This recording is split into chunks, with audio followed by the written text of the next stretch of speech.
খারাপ হয় যে আল্লাহ যদি আমাকে কোনোদিন নিয়েও যায়, আমি আল্লাহর কাছে সবসময় দোয়া করি। আপনি জানেন যে আমার আল্লাহকে সন্তান দিচ্ছে, 3 মাস ওর বয়স।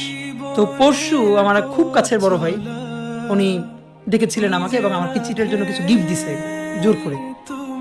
তা আমার খুব মনে হচ্ছিল যে, আপনি তো ভাই জানেন যে স্বাভাবিকভাবে আমাদের উপর তো থ্রেট থাকবে এবং লাইফটা যে কোনো সময় আল্লাহ নিয়ে যেতে পারে, এটা নিয়ে কোনো আফসোস নাই। মানে ভাই এই 3 মাসে মানে আমার বাচ্চাটার আমি 30 মিনিট কোলে নিতে পারি নাই। তো আমার ওয়াইফ খুব মাঝে মধ্যে আর কি ওই মজা করে বাচ্চারে বলে যে ইনকিলাব মঞ্চের মুখপাত্র তোমার সাথে দেখা করতে আসছে।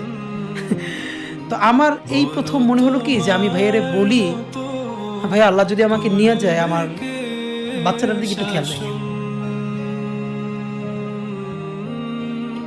তো এই কথাটা আমি বলতে পারিনি।